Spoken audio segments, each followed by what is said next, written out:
Halo, hai. Assalamualaikum warahmatullahi wabarakatuh. Selamat pagi, salam sejahtera untuk kita semua. Apa kabar anak-anak kelas 10 dan apa kabar teman-teman yang sudah online? Bertemu kembali dengan saya, Sri Setiani, guru mata pelajaran sejarah dari SMK Negeri 2 Purworejo. Sebelum kita lanjutkan, Ibu ada pantun. Ayah bekerja, terus antar anak. Ayah yang kuat, cintanya hebat. Selamat belajar anak-anak. Semoga kita tetap semangat.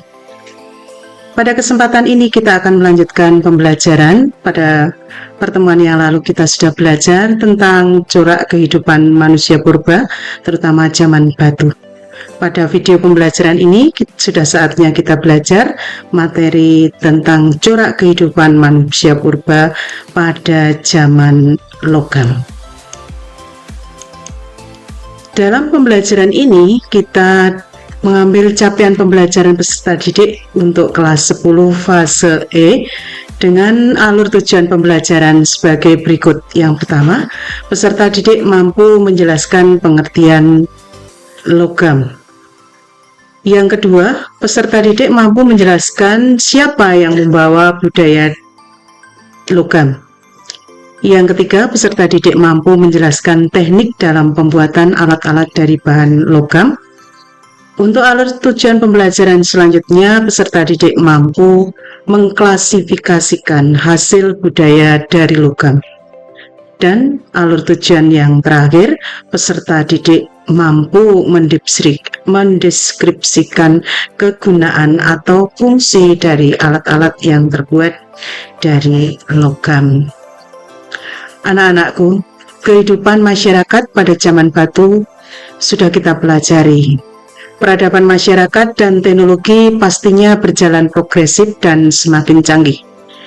Setelah zaman batu, pada tahapan Neolitikum, corak kehidupan masyarakat berganti dan akhirnya memasuki zaman logam. Anak-anakku, bukan berarti alat-alat dari batu ditinggalkan.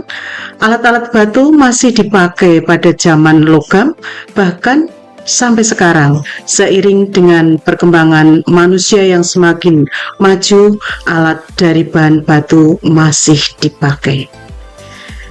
Disebut zaman logam karena pada masa ini masyarakat sudah mulai mengenal logam dan manfaatnya untuk berbagai kebutuhan dan berbagai macam alat dalam kebutuhan sehari-hari. Zaman logam sering juga disebut zaman perundagian karena pada zaman itu banyak undagi atau orang terampil yang berkarya mengolah logam.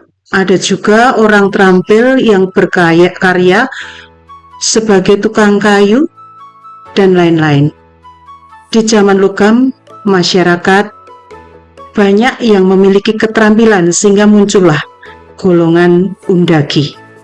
Dalam bahasa Bali, undagi adalah orang yang terampil dalam bidang tertentu secara khusus. Oleh karena itu, dalam perkembangannya, undagi disematkan untuk orang yang ahli membuat alat dari logam. Muncullah istilah zaman perundagian. Zaman logam dibagi menjadi 3. Yang pertama adalah zaman tembaga, yang kedua zaman perunggu, dan yang ketiga zaman besi. Di Indonesia tidak mengalami zaman tembaga karena pada saat ini menurut beberapa teori yang diadakan di Indonesia belum ada penemuan bukti-bukti peninggalan alat-alat yang terbuat dari tembaga. Namun demikian, kalau negara lain mengalami zaman tembaga ini karena di negara-negara tertentu banyak ditemukan peninggalan-peninggalan budaya yang terbuat dari tembaga. Misalnya negara yang mengalami zaman tembaga adalah Vietnam, Kamboja, Thailand, dan ada beberapa negara yang lainnya. Khusus bangsa Indonesia hanya mengalami 2 zaman, yaitu zaman perunggu dan zaman besi. Asal mula budaya logam perunggu. Budaya logam atau kebudayaan perunggu sampai di Nusantara ini dibawa oleh bangsa Detro Melayu atau bangsa Melayu muda yang datang ke Indonesia kurang lebih tahun 300 sebelum Masehi. Bangsa ini berasal dari daerah Cina Selatan atau wilayah Dongson. Daerah Dongson adalah daerah yang terletak di sekitar Teluk Tonkin, Cina, di mana di daerah Dongson ini banyak ditemukan budaya-budaya dari bahan logam perunggu. Bangsa Detro Melayu datang ke Nusantara, mereka menggunakan transportasi berlayar. Mereka menggunakan perahu bercadik, dan kedatangan mereka ke Nusantara ini dalam rangka untuk kegiatan berdagang. Yang kala itu perdagangan mereka sudah mengenal sistem barter. Pada kenyataannya, setelah mereka sampai di Nusantara, mereka berbaur dengan masyarakat dan bangsa-bangsa lain yang ada di Nusantara. Terjadilah perkawinan dengan penduduk lokal atau bangsa yang sudah menetap di Nusantara. Peta daerah Dongson dapat dilihat di layar monitor, di mana dari daerah Dongson inilah nanti terjadi pelayaran bangsa Detro Melayu melalui jalur barat dan jalur timur yang akhirnya sampai ke Nusantara.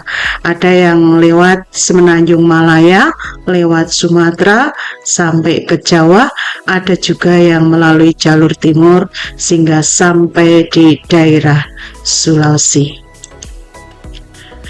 Zaman logam merupakan zaman yang sudah masyarakatnya berteknologi tingkat tinggi.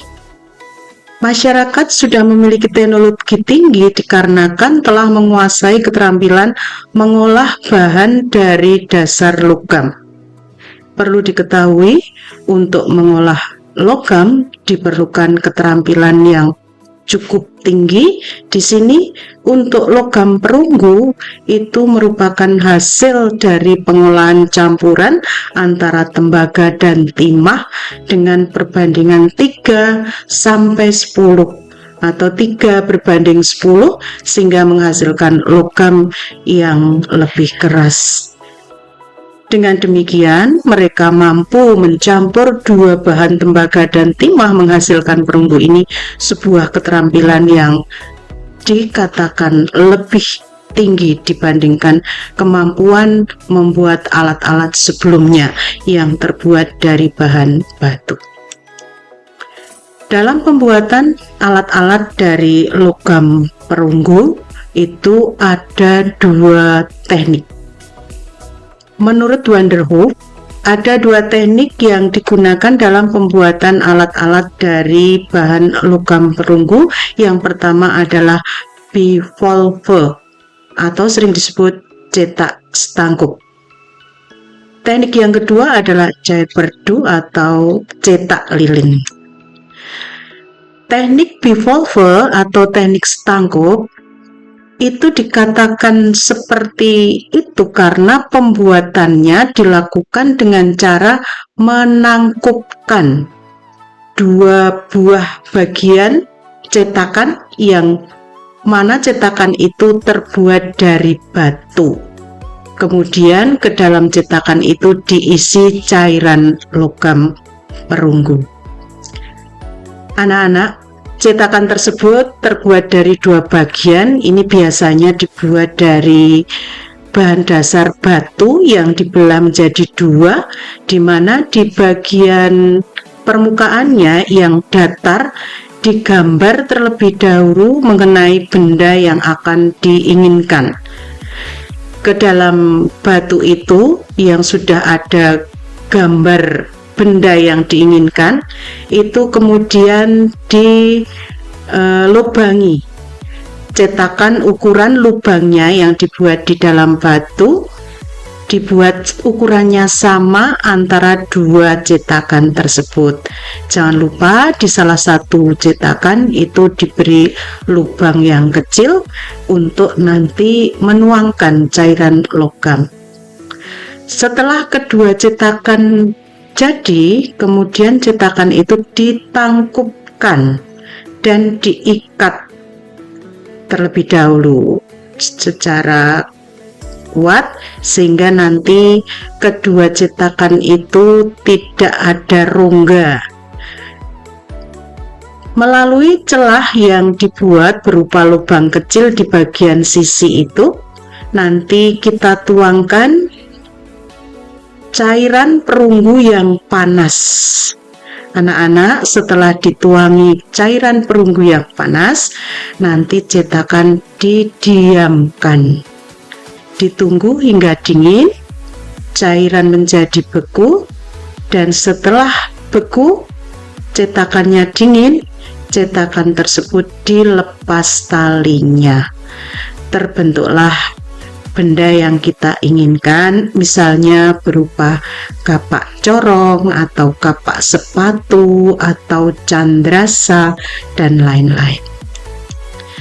Gambaran tentang teknik bivolve ada di monitor, itu cetakannya dan hasilnya. Alur dalam pembuatan alat-alat di situ dapat kita lihat dari benda yang kita inginkan dibuat di dalam cetakan dan proses pembuatannya. Selanjutnya untuk teknik yang kedua yaitu cetak lilin. Kenapa dikatakan cetak lilin atau cat perdu? Karena cetakan ini terbuat dari bahan dasar lilin yang nanti ditambah dengan tanah liat yang basah. Untuk membuat cetakan ada beberapa yang harus kita ikuti langkah-langkahnya. Yang pertama, kita harus membuat model benda atau alat yang diinginkan dari bahan lilin. Lilin kita bentuk sedemikian rupa sesuai dengan model yang diinginkan. Setelah model terbentuk, lilin tersebut dilapisi dengan tanah liat yang basah. Jangan lupa di bagian sisinya itu diberi lubang kecil. Setelah model atau lilin yang berbentuk benda yang kita inginkan dilapisi tanah liat yang basah, maka cetakan itu kita jemur supaya kering tanah liat yang melapisi. Setelah kering, melalui lubang yang kita sediakan tadi, lilin tadi dibakar sehingga meleleh keluar. Setelah lilin meleleh keluar, tinggallah bungkusan dari bahan tanah liat sehingga di dalamnya kosong. Nah, inilah cetakan lilin yang kita siapkan untuk membentuk benda-benda yang terbuat dari logam perunggu. Nah, cetakan sudah terbentuk, kemudian ke dalam cetakan tanah liat tadi tuangkan cairan perunggu yang panas. Setelah itu cetakan didiamkan, ditunggu hingga dingin, cairan yang ada di dalamnya membeku, dan setelah dingin serta beku, barulah tanah liat itu dipecah atau dibuang. Maka dihasilkan benda yang kita inginkan terbuat dari perunggu. Anak-anak, dua teknik itu masing-masing memiliki kelebihan dan memiliki kelemahan.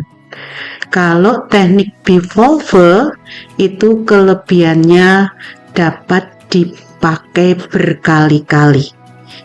Namun demikian untuk teknik cetak lilin, kelemahannya hanya sekali pakai.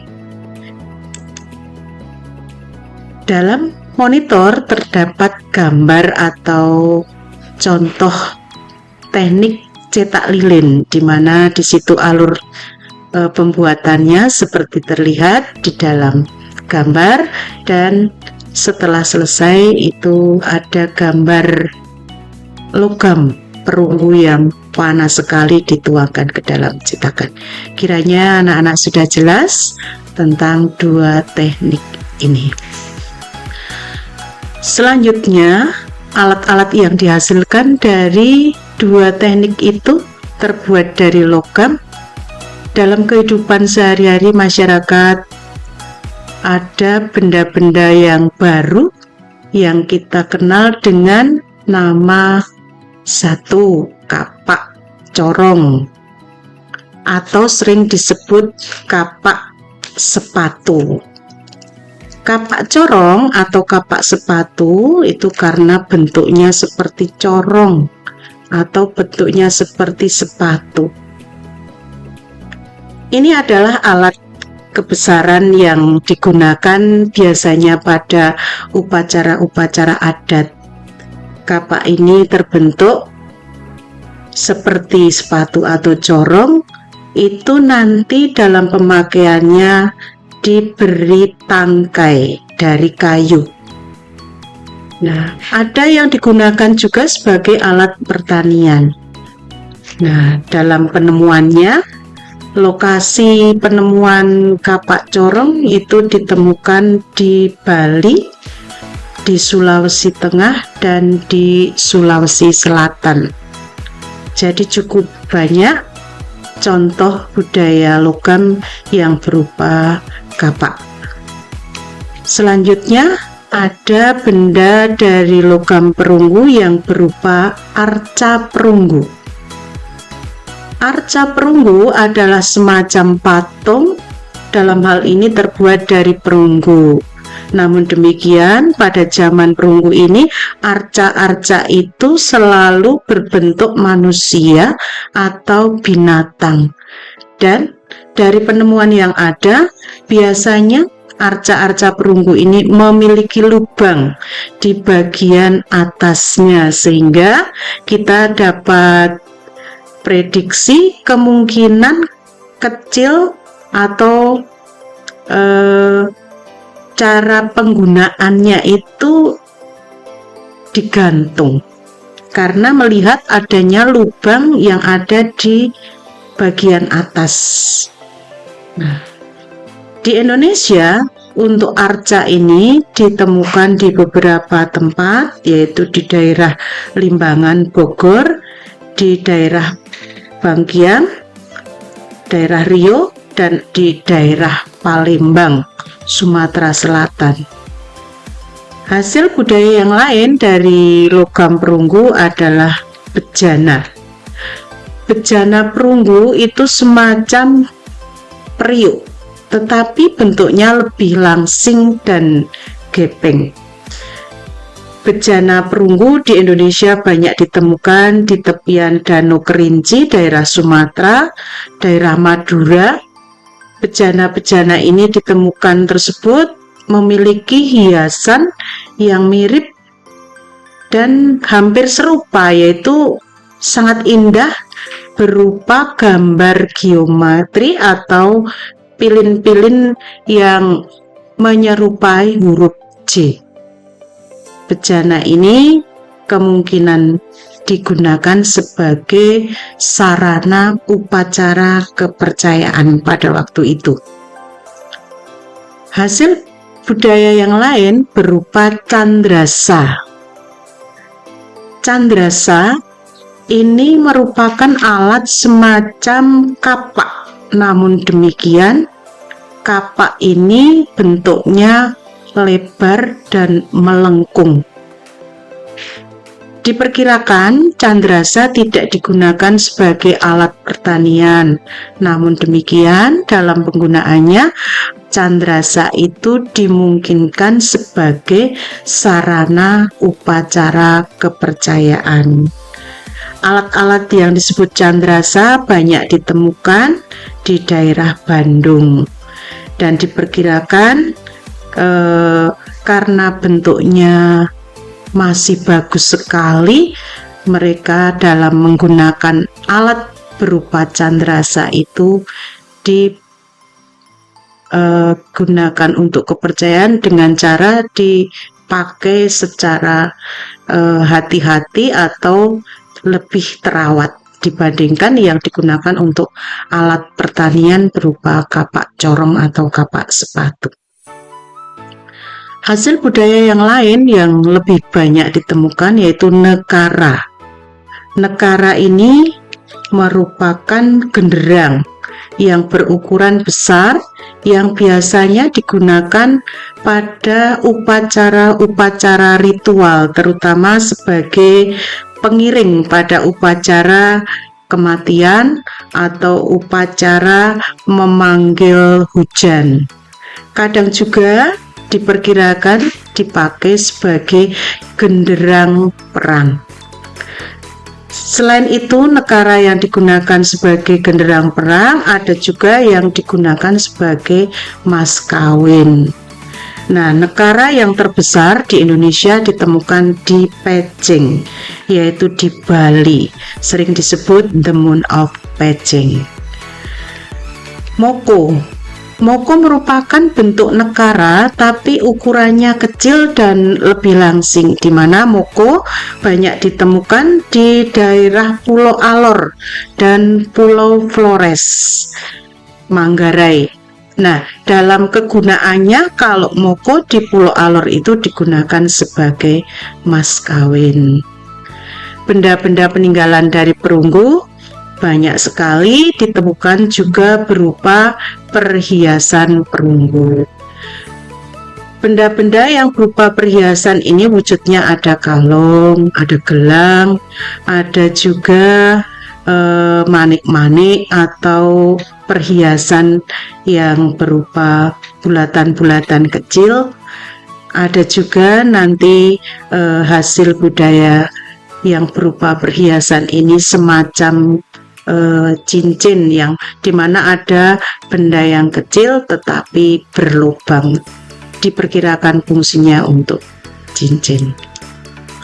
Contoh dari hasil budaya perunggu dalam gambar kita lihat ada moko, ada arca yang tadi sudah kita jelaskan, ada manik-manik, ada nekara, ada candrasa, kapak corong, semuanya gambarnya jelas sekali, dapat kamu perhatikan di sini.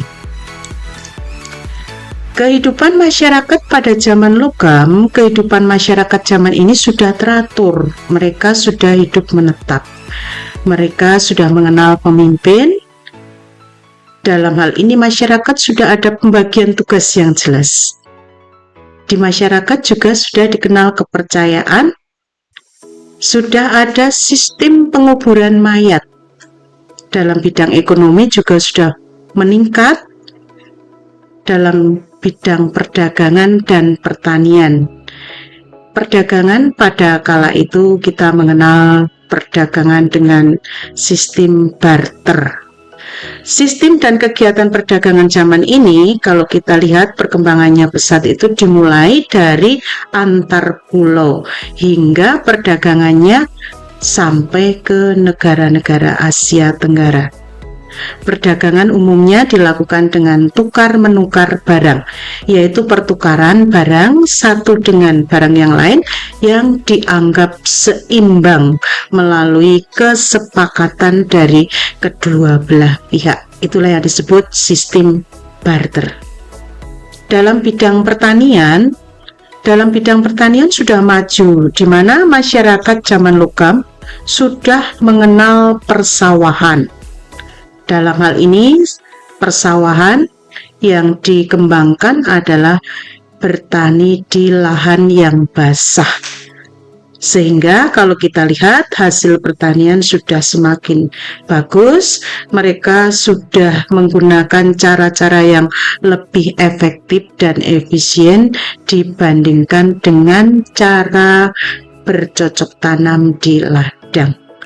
Sehingga kita simpulkan dalam bidang pertanian perkembangannya cukup pesat.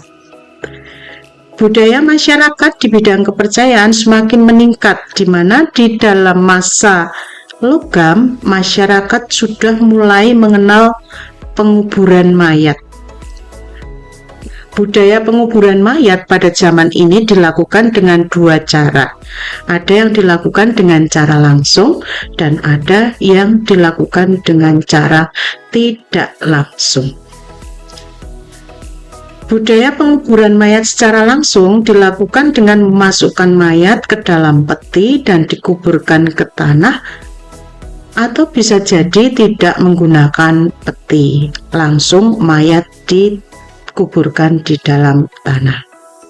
Sedangkan teknik penguburan tidak langsung dilakukan dengan dua tahap. Tahap yang pertama dilakukan seperti penguburan secara langsung, memasukkan mayat ke dalam peti, kemudian peti dimasukkan ke tanah. Tetapi nanti ada proses yang kedua, di mana setelah jangka waktu tertentu mayat tinggal tulang belulang, nanti tulang-tulang tersebut diangkat, dikuburkan kembali ke dalam kuburan batu atau tempayan, sehingga prosesnya menjadi dua kali, maka disebut penguburan secara tidak langsung. Itulah kehidupan masyarakat zaman logam. Kehidupan masyarakat ini tidak lepas dari kedatangan bangsa Melayu yang tadi datang dari wilayah Cina Selatan atau dari Yunan, di mana mereka bangsa Detro Melayu itu memiliki kebudayaan yang sudah maju. Selain itu juga dipengaruhi oleh pendatang gelombang lain, pendatang dari Dongson yang budayanya juga sudah maju. Maka masyarakat Indonesia berkembang cukup pesat. Setelah kita membahas tentang zaman perunggu, masyarakat mengenal juga pembuatan alat-alat dari besi. Alat-alat dari perunggu ditemukan di seluruh Nusantara. Demikian juga di Indonesia ditemukan alat-alat dari bahan besi dan bahan gerabah, sehingga masyarakat Nusantara itu mengalami zaman besi. Pada zaman ini orang sudah dapat melebur besi dari biji untuk dituang menjadi alat-alat yang diperlukan. Teknik peleburan besi lebih sulit dari teknik peleburan tembaga maupun perunggu, sebab melebur besi membutuhkan teknik, yaitu memanaskan benda tersebut atau biji tersebut dalam suhu yang sangat tinggi, yaitu mencapai 3500 derajat Celcius, yang setelah nanti dicairkan menjadi beku. Setelah terbentuk, nanti baru benda tersebut diproses dengan cara ditempa untuk membentuk benda yang diinginkan. Di Indonesia, peninggalan budaya zaman besi dapat kita temukan beberapa jenis. Ada mata kapak, ada mata pisau, ada mata sabit, mata pedang, cangkul, dan lain-lain. Alat-alat tersebut ditemukan di beberapa wilayah, yaitu di daerah Gunung Kidul, Yogyakarta, di Bogor, Jawa Barat juga ditemukan, di daerah Jawa Timur ditemukan di Besuki dan di Punung. Namun demikian, alat dari besi itu jumlahnya hanya sedikit. Kenapa? Karena alat-alat dari besi memiliki sifat mudah berkarat, sehingga tidak banyak yang sampai ke generasi berikutnya dikarenakan proses berkarat tadi. Anak-anak, untuk jenis kebudayaan logam dapat kita lihat ada bahan dari perunggu dan ada dari besi. Tadi kita katakan di depan sudah dijelaskan hasil kebudayaan dari Perunggu menghasilkan beberapa jenis, ada kapak corok, nekara, moko, arca, bejana, dan perhiasan. Masing-masing daerah penemuannya atau daerah penyebarannya sudah disebutkan di dalam tabel. Untuk kapak corong itu ditemukan di Sentani, Rote, Sulawesi, Bali, dan Jawa. Nekara atau moko banyak ditemukan di daerah Sumatera, Jawa, Bali, Selayar, Ke, dan Pulau Alor. Arca ditemukan di Bangkinang atau Riau, daerah Palembang, Bogor, Makassar. Bejana perunggu ditemukan di Kerinci dan di Madura. Perhiasan banyak ditemukan di daerah Bogor, Malang, dan Bali. Siapa pendukungnya? Kembali kita sampaikan, yaitu pendukungnya bangsa Detro Melayu. Yang nanti bangsa Detro Melayu ini menurunkan suku Minang, suku Jawa, suku Bali, dan suku Bugis. Anak-anak, alat-alat yang terbuat dari besi ada beberapa jenis, yaitu kapak sabit, cangkul, pedang, pisau, tongkat, tembilang. Hasil budaya ini ditemukan di Bogor, di Wonosari Gunung Kidul, di Ponorogo, dan di Besuki. Demikian hasil budaya pada zaman logam yang kita dapatkan peninggalannya kepada generasi sekarang itu cukup banyak. Dari pembelajaran kali ini kita bisa tarik kesimpulan, kita bisa refleksi, ternyata belajar sejarah menjadikan kita mengenal jati diri kita.